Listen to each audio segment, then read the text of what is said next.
Hello बच्चों, देखो बेटा आज अपना क्लास 12th में केमिस्ट्री में चैप्टर नंबर चल रहा है 1 और इसका नेम क्या है बेटा, विलियन सॉल्यूशन। और इसका वीडियो नंबर 6 है। इसके 5 वीडियो ऑलरेडी चैनल पर आ चुके हैं, वहां से आप इसकी पढ़ाई कर सकते हैं। बिना समय को खराब करता हूं मैं डायरेक्ट टॉपिक पर आता हूं। आज का हमारा टॉपिक क्या है, दो विलियनों को परासरण दाबों की तुलना करना। और तुलना किस प्रकार से की जा सकती है, हो सकता है समपरासरी विलियन हो, अतिपरासरी विलियन हो और न्यून परासरी विलियन हो। समपरासरी विलियन मतलब क्या बोलते हैं, आइसोटोनिक सॉल्यूशन। और अतिपरासरी विलियन मतलब हाइपोटोनिक और हाइपरटोनिक और न्यून परासरी मतलब हाइपोटोनिक। ठीक है, ये मैं आगे अभी थ्योरी के साथ में लिखवा दूंगा। देखो थ्योरी इनकी क्या है ना, वो कोई बड़ी चीज नहीं है। थ्योरी तो कोई भी लिखकर बता सकता है आपको, लेकिन इस चीजों के बारे में ना समझेंगे। देखो मैं हमेशा से बोलता हूं अपने चैनल पर जो भी पढ़ाई करने आता है, अगर आप रट्टा मारने आए हो तो अभी एग्जिट कर जाओ मेरी ये बात सुनकर। रट्टा मारो के लिए यहां पर जगह ही नहीं है, और अगर आप सीखने आए हो तो बिल्कुल सही जगह आए हो। तो देखो बेटा तीनों ही चीज में हम तुलना किस चीज की कर रहे हैं, परासरण दाब की तुलना कर रहे हैं। तो पहले थोड़ा सा परासरण दाब के बारे में याददाश्त ताजा कर लेते हैं। पीछे पढ़ा नहीं पढ़ा उससे फर्क नहीं पड़ता।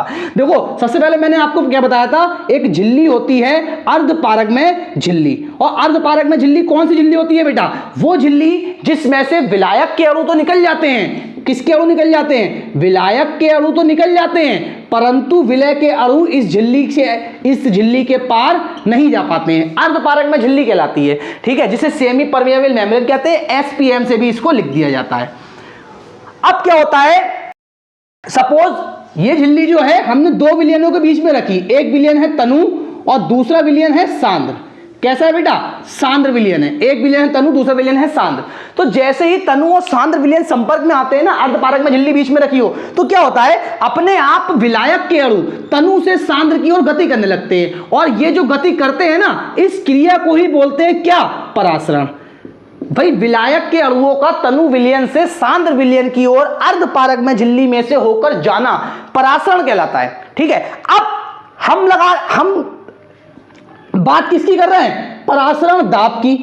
तो क्या हुआ, अब ये इधर आ रहे थे, हम इसको रोकने के लिए, इसकी परासरण की क्रिया को रोकने के लिए क्या लगाएंगे, दाब, जो मिलकर क्या बन जाएगा, परासरण दाब। जो परासरण की क्रिया चल रही थी, इस क्रिया को रोकने के लिए विलयन की इस वाली साइड पर पिस्टन की सहायता से आप दाब लगा दीजिए। जैसे ही आप दाब लगाएंगे तो जो परासरण की क्रिया हो रही थी वो अब रुक जाएगी। विलायक के अणु इधर से इधर जाना बंद कर देंगे, और जो दाब लगाया गया इस विलयन के लिए, वही क्या कहलाएगा, परासरण दाब कहलाएगा। देखो ये तो होती है परासरण दाब की बात। बाकी मैंने पीछे डिटेल में भी और ये चीज सिखाई है, बहुत ज्यादा डिटेल में पढ़ाई है। आप इसके वीडियोस को देखो, दूसरे या तीसरे वीडियो में आपको मिल जाएगा। अब हम बात करते हैं अगले टॉपिक के ऊपर। हमारे टॉपिक तो ये हैं आज के, समपरासरी, अतिपरासरी, न्यून परासरी। लेकिन लिंक परासरण दाब से थे तो परासरण दाब आपको थोड़ा सा क्लियर कर दिया। अब देखो क्या होता है, सपोज मेरे पास 3 विलयन है, 1 2 3। भाई ये पहला विलयन है, ये दूसरा विलयन है, ये तीसरा विलयन है। ठीक है, सबके अंदर लिक्विड भरा हुआ, द्रव भरा हुआ है, जो भी हो, अलग अलग विलयन है। सपोज परासरण दाब को P से लिखते हैं। इसका परासरण दाब हमने मान लिया 5 है, इसका परासरण दाब हमने मान लिया 8 है, और इसका परासरण दाब हमने मान लिया 5 है। आप समझो, सारे डाउट्स यहीं पर खत्म हो जाएंगे, सिर्फ एक पॉइंट्स पर। तीनों बातें यहीं पर समाप्त हो जाएंगी। देखो अब इन दोनों विलयनों में ध्यान से देखो, जो विलयन पहला और विलयन तीसरा है, इन दोनों के परासरण दाब कैसे हैं, समान है। जिन विलयनों के परासरण दाब समान होते हैं वो कहलाते हैं समपरासरी। तो समपरासरी विलयन कौन है बेटा, पहला और दूसरा। ये कैसे हैं, समपरासरी है, क्योंकि इनके परासरण दाब कैसे हैं बेटा, समान है। अब बारी आती है अतिपरासरी। अतिपरासरी, देखो अति का मतलब जो होता है ना, वो होता है ज्यादा से या अधिक कह लो आप। ठीक है, और न्यून का मतलब जो होता है ना, वो होता है कम से। समझ गए होंगे क्या होने वाला है भाई, कम और ज्यादा, मतलब जिसका परासरण दाब इनमें ज्यादा है वो हो गया अतिपरासरी। और अतिपरासरी कौन सा, दूसरा वाला विलयन जिसका परासरण दाब सबसे ज्यादा है। तो अतिपरासरी विलयन कौन सा हो गया बेटा, दूसरा वाला। और इन तीनों के ही केस में न्यून परासरी विलयन कौन सा होगा, जिसका परासरण दाब कम हो। और पहले और तीसरे दोनों का एक बराबर है ना, तो पहला और तीसरा ही क्या हो जाएंगे, न्यून परासरी विलयन हो जाएंगे। अब यहीं पर क्या करते हैं, थोड़ा सा लॉजिक्स लगाते हैं। मैंने क्या करा, मैंने इसका परासरण दाब कर दिया 9 और इसका परासरण दाब कर दिया 5 ही रहने दो। पहले मैंने इन दोनों विलयन की तुलना करी, देखो इन तीनों में कोई भी समपरासरी नहीं है। समपरासरी तब होते हैं जब परासरण दाब समान होते हैं। अब मैंने इन तीनों विलयनों की तुलना करी, पहले मैंने इन 2 विलयनों की तुलना करी। इन 2 विलयनों में ये वाला विलयन जो है ये है न्यून परासरी, और ये वाला विलयन जो है वो है अतिपरासरी। क्यों, क्योंकि इसका परासरण दाब ज्यादा है और इसका कम है।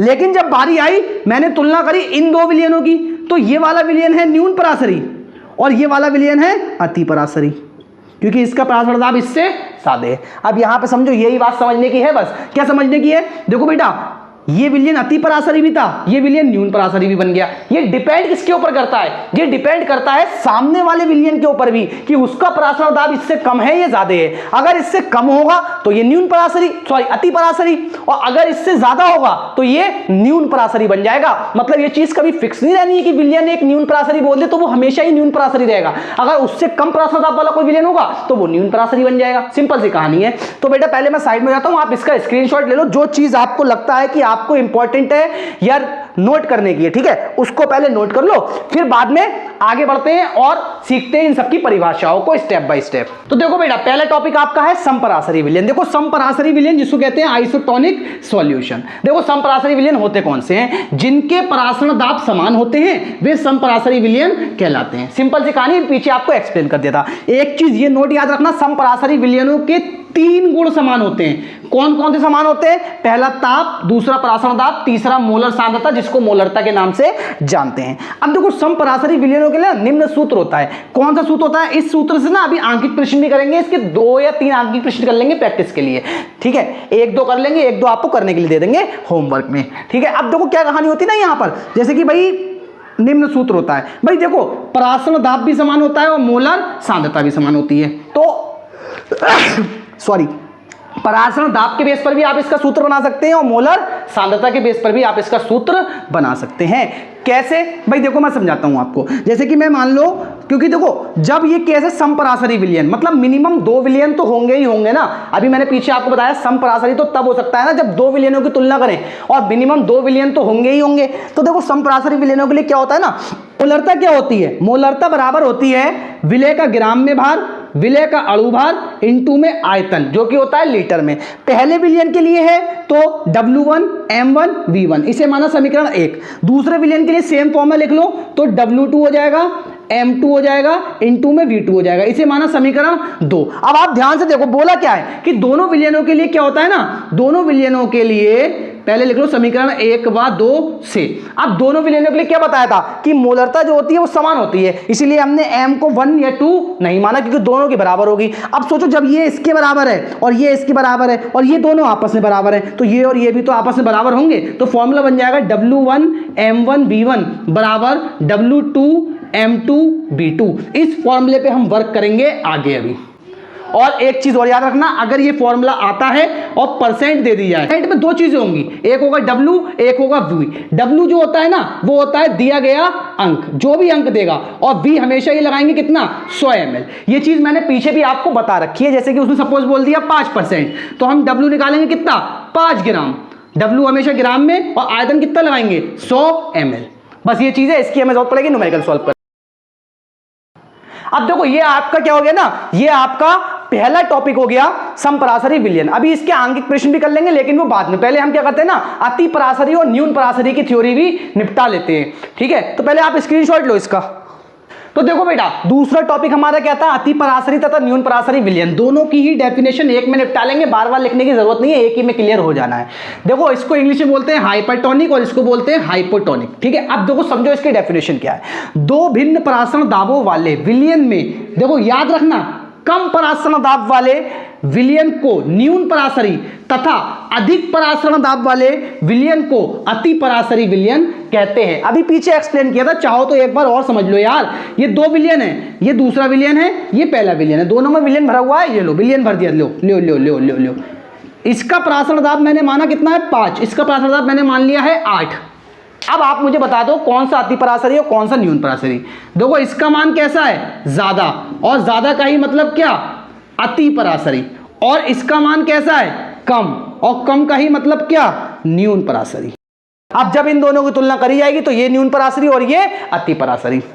भाई कोई तीसरा विलयन अगर मैं ले आऊं, सपोज ये तीसरा विलयन आ गया, इनके संपर्क में तीसरा विलयन आ गया। अब जब मैं, अभी देखो ये अति पराशरी था, मैंने इसका मान लिया पराशर दाब है 11।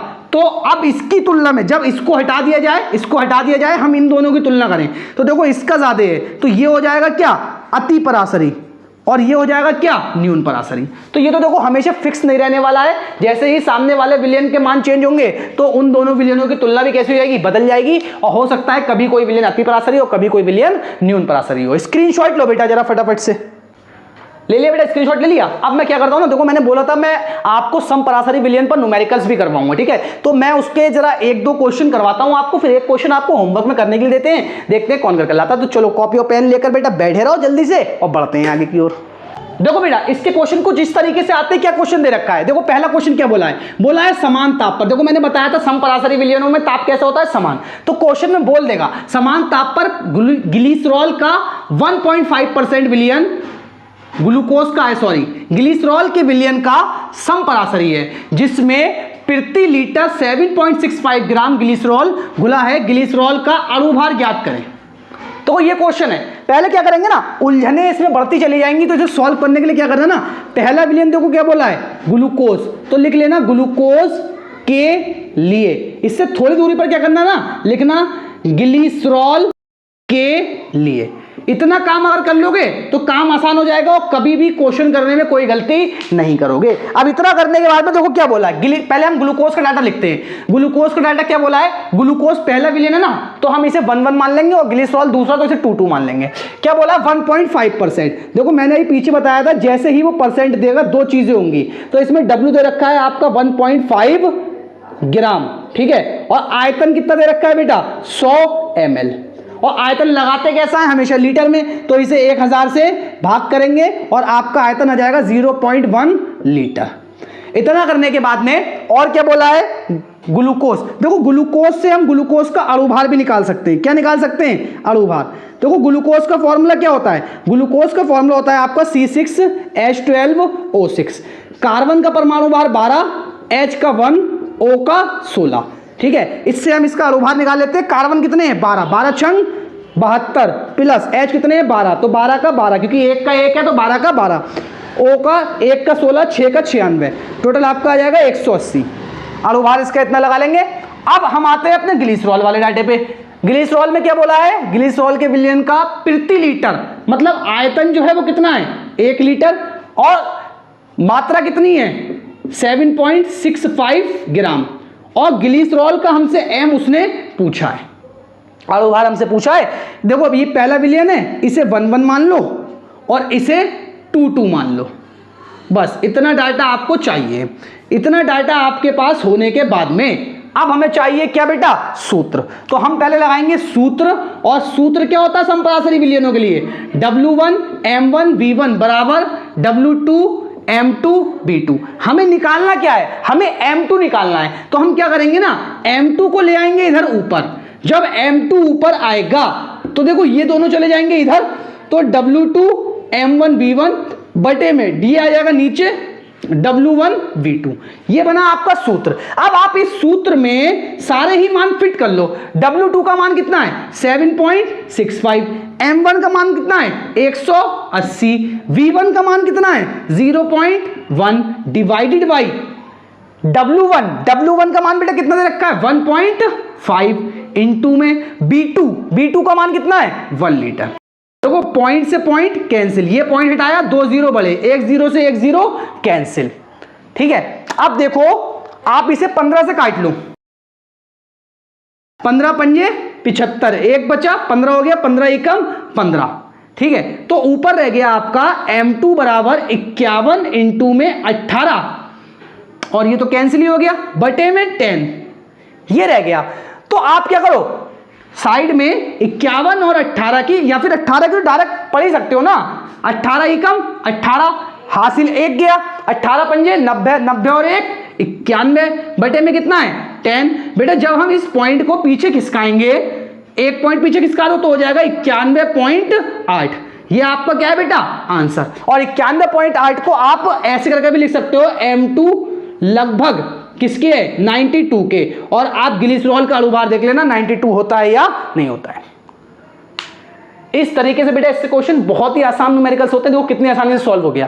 पहले मैं साइड में रहता हूं, आप इसका स्क्रीनशॉट लो, फिर आगे बढ़ते हैं। तो देखो बेटा आपका दूसरा क्वेश्चन क्या है। दूसरा क्वेश्चन बहुत ही इंपॉर्टेंट क्वेश्चन है, ये परीक्षा में ज्यादातर पूछा जाता है, HSD MI क्वेश्चन है, ठीक है, हाईली सुपरली मोस्ट इंपॉर्टेंट क्वेश्चन। क्या है, गन्ने की शक्कर का 5% विलयन कार्बनिक यौगिक X के परसेंट विलयन के साथ संपरासरी है, X का अणुभार हमें ज्ञात करना है। तो सबसे पहले इसे सॉल्व करने के लिए क्या करेंगे बेटा, एक साइड लिखेंगे गन्ने की शक्कर के लिए और दूसरी साइड पे क्या लिख लेंगे, कार्बनिक यौगिक X के लिए।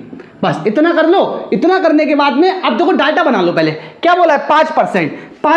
परसेंट से दो चीजें निकलेंगी, मैंने आपको बताया W कितना 5 ग्राम लगाएंगे और V हमेशा कितना 100 ml, जिसको हम 1000 से डिवाइड करेंगे तो वो आपका हो जाएगा 0.1 लीटर। ये हो गया। और गन्ने की शक्कर का जो अणुभार होता है वो आपका होता है 342। आप इस फॉर्मूले से निकाल लेना C12H22O11। सेम वही तरीका जो अभी ग्लूकोज में अपनाया था उससे आ जाएगा आपका 342।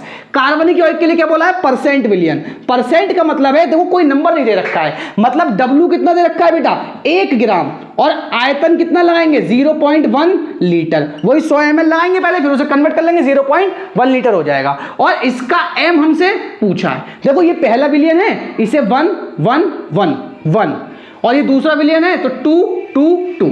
बस सूत्र लगा दो, सूत्र लगाओ। सूत्र क्या होता है बेटा दो विलयनों के लिए, W1 M1V1 बराबर W2 M2V2। क्या निकालना है, वही M2 निकालना है। M2 को ऊपर ले आइए उठाकर, तो M2 बराबर हो जाएगा M1V1 W2, ये दोनों ऊपर पहुंच जाएंगे और ये नीचे आ जाएगा, तो बटे में हो जाएगा W1 और B2। देखो सारे मान लगाते हैं, तो M2, ठीक है, सारे मान लगाते हैं। देखो पहला पोर्शन ये अलग है आपका, यहां से यहां तक ये वाला पोर्शन, और दूसरा पोर्शन जो है वो आपका ये है। पहला सूत्र इधर लिख दिया है, ये दूसरा पोर्शन है आपका, और ये पहला है, ये भी पहला पोर्शन है।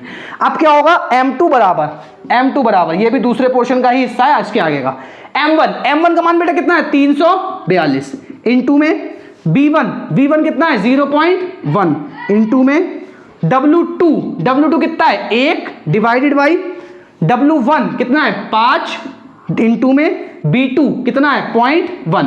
देखो 0.1 से 0.1 कैंसिल, 5 से इसको भाग दे लो, 5 छक्का 30, 4 बचे 42, 5 अट्ठे 40, पॉइंट लगाया 2 बचे 20 हो गया, 5 चौक 20। M2 आपका कितना आ गया 68.4। बोर्ड में परीक्षा में पूछा गया क्वेश्चन है और बहुत ही इंपॉर्टेंट क्वेश्चन है। देखो कितना चुटकियों में सॉल्व हो गया ये क्वेश्चन, है नहीं, बस ऐसे ही सारे क्वेश्चन सॉल्व हो जाने हैं। तो ये आपका बेटा सेकंड क्वेश्चन हो गया। आप स्क्रीनशॉट लो, पहले इसका स्क्रीनशॉट ले लिया बेटा, ले लिया स्क्रीनशॉट। ये देखो कितना बेहतरीन क्वेश्चन था, कितनी आसानी से सॉल्व हो गया। एक क्वेश्चन मैं बोलता हूं, आप उस क्वेश्चन को लिखो और फिर उसे सॉल्व करना। क्वेश्चन बेटा आपका ये है कि 5% सुक्रोज का 1 विलयन 5% सुक्रोज का 1 विलयन यूरिया के 0.877% विलयन के साथ